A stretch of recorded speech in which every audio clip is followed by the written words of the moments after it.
ஹல்லேலூயா. கர்த்தருடைய பரிசுத்த நாமத்திற்கு மகிமை உண்டாவதாக. இந்த நாளிலும் இயேசப்பா நம்ம ஒவ்வொருவருக்கும் கொடுக்கிறதான நல்ல வார்த்தை. நீதிமொழிகளின் புஸ்தகம் 24வது அதிகாரம் 1வது வசனம்.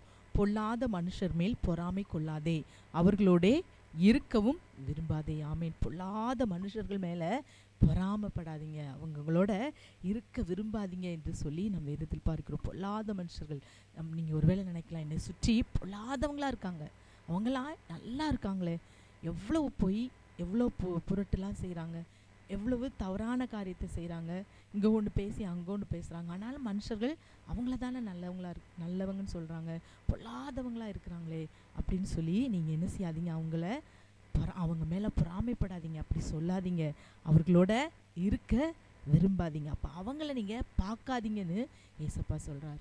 நீங்கள் பொல்லாத மனுஷர்களை பார்க்காதீங்க, பார்க்க பார்க்க அவங்க மேலே என்ன வரும், இவங்கெல்லாம் நல்லா இருக்காங்க பாரு அப்படின்னு சொல்லிட்டு ஒரு பொறாமை வருமா. அதனால கர்த்தர் யாரை பார்க்க சொல்றார் பாருங்க.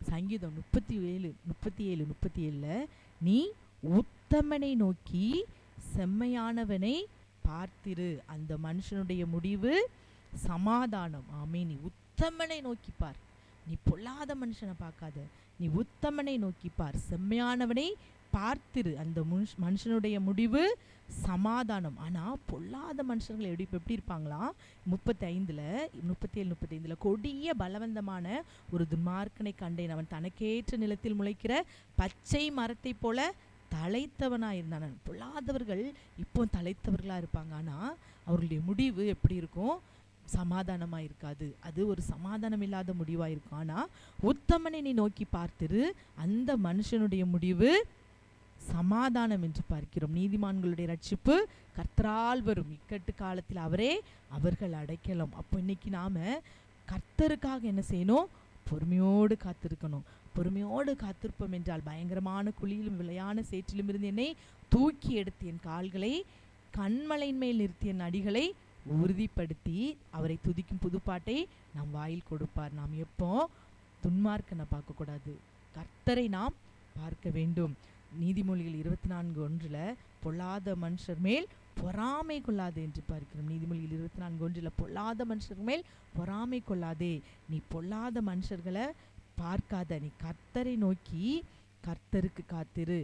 சங்கீதம் 40:1 கர்த்தருக்காக பொறுமையுடன் காத்திருந்தேன், அவர் என்னிடமாய் சாய்ந்து என் கூப்பிடுதலை கேட்டார். அப்போ நீ கர்த்தருக்காக பொறுமையோட காத்திரு, நீ உத்தமனை நோக்கி பார், பொல்லாத மனுஷர்கள் மேல் பொறாமை கொள்ளாதே, அவர்களுடைய முடிவு சமாதானம் இல்லை. ஆனால் உத்தமர்களுடைய முடிவு, கர்த்தருக்கு காத்திருக்கிற பிள்ளைகளுடைய முடிவு அது சமாதானமாகவே. நாம் இப்போ கர்த்தருக்காக நாம் என்ன செய்யணும், பொறுமையோடு காத்திருக்க வேண்டும். பொறுமையோடு நீங்கள் காத்திருக்கிறீங்க, இன்னும் பொறுமையோடு காத்திருங்க.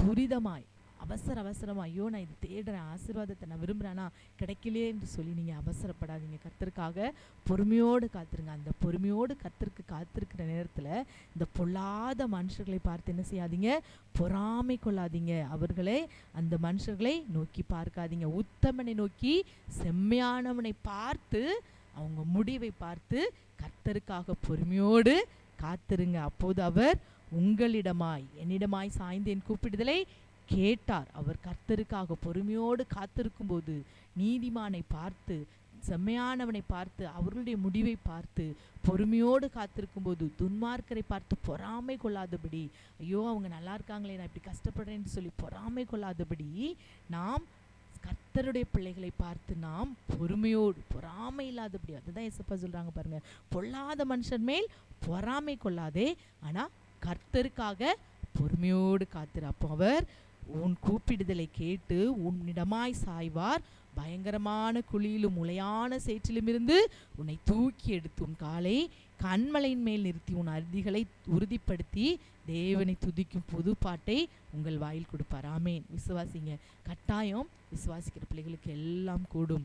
ஆகவே இந்த வேலையிலும் கண்களை மூடி, அப்பா ஒருவேளை இப்படிப்பட்ட எண்ணத்தில் நீங்கள் இன்னைக்கு அங்கலாய்த்து கொண்டிருப்பீங்கன்னா உத்தமன், அதை தான் இசப்பா சொல்கிறாங்க, உங்களை தேற்றும்படி நீ உத்தமனை பார்த்திரு மகளே, நீ உத்தமர்களை பார்த்திரு மகனே, அவர்களுடைய செம்மையானவர்களை பார்த்து, உத்தமனை நோக்கி செம்மையானவனை பார்த்து, அந்த மனுஷனுடைய முடிவு சமாதானம். அப்படிப்பட்ட மனுஷர்களுடைய முடிவு சமாதானமாய் இருக்குமா? நமக்கும் கூட கர்த்தர் இந்த நாளில் நாம் உத்தமர்களாய் செம்மையானவர்களாய் நாம் இருப்போம் என்றால் நமக்குடைய முடிவையும் சமாதானமாய் மாற்றுவார். அப்படி இல்லாதபடி நாம் அவசரமா துரிதமா நமக்கு ஆசீர்வாதம் கிடைக்க வேண்டும் என்று சொல்லி பொல்லாத மனுஷர்களைப் போல பொல்லாத காரியத்திற்குள் நாம் இறங்குவோம் என்றால் நம்முடைய முடிவு நமக்கு சமாதானமாக இருக்காது. ஆகவே இப்போதும் கண்களை மூடி நாம் ஜெபிக்கலாமா?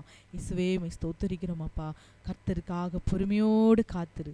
அவர் என்னிடமாய் சாய்ந்து என் கூப்பிடுதலை கேட்டார் என்ற வார்த்தையின்படி அப்பா உமக்காக பொறுமையோடு காத்திருந்து பக்கத்தில் நீர் எங்கள் மேல் நோக்கமாய் எங்களுக்கு சாய்ந்து எங்களுக்கு நீ செவி கொடுக்கும்படி இந்த வேளையில் அப்பா உமக்காக பொறுமையோடு காத்திருக்க நீர் கிருபை செய்யுங்கப்பா. பொறுமையோடு காத்திருக்கும் போது நீர் எங்களிடமாய் சாய்ந்து எங்கள் கூப்பிடுதலை கேட்கிற தேவனாய் இருக்கிறீர். நாங்கள் பொல்லாத மனுஷர்கள் மேல் பொறாமையோடு உமக்கு காத்திருக்காதபடி அப்பா, நாங்கள் பொல்லாத மனுஷர்கள் மேல் பொறாமையோடு நாங்கள் உமக்கு காத்திருந்து எந்த பிரயோஜனமும் பெற முடியாதப்பா. அதே உத்தமர்களை நோக்கி செம்மையானவர்களை பார்த்து நாங்கள் உமக்கு பொறுமையோடு காத்திருக்கும் போது நீர் எங்களிடமாய் சாய்ந்து எங்கள் கூப்பிடுதலை நீர் கேட்கிற தேவனாய் இருக்கிறதற்காக உம்மை நாங்கள் நன்றியோடு ஸ்தோத்திரிக்கிறோம். இந்த நாளிலும் அப்பா ஜெபிக்கிற ஒவ்வொரு பிள்ளைகளுக்கும் அந்த அனுபவத்தை கொடுங்க. பொறுமையோடு உமக்காக காத்திருக்கக்கூடிய கிருபையை கொடுத்து ஆசீர்வதிங்க தகப்பனே. அப்பா நீர் அப்பொழுது உம்மை துதிக்கும் புதுப்பாட்டை பிள்ளைகளுடைய வாயிலில் கட்டளையிட போகிறதற்காக ஸ்தோத்திரம். வெற்றியும் ஜெயத்தையும் நீர் கொடுக்க போகிற கிருபைக்காக ஸ்தோத்திரம் அப்பா. உமக்காக பொறுமையோடு காத்திருந்து எல்லா காரியத்திலும் ஜெயம் எடுக்க வேண்டிக் கொள்கிற விரும்புகிற நெடுநாளாய் காத்திருக்கிற காரியத்தில் ஜெயம் எடுக்க நீர் கிருபை செய்யுங்கப்பா. வியாதியை விளக்குங்க, ஆசீர்வதிங்க, பலப்படுத்துங்க, பெரிய காரியங்களை செய்யுங்க. இயேசுவின் நாமத்தில் ஜெபிக்கிறோம் நல்ல பிதாவே. ஆமேன், ஆமேன்.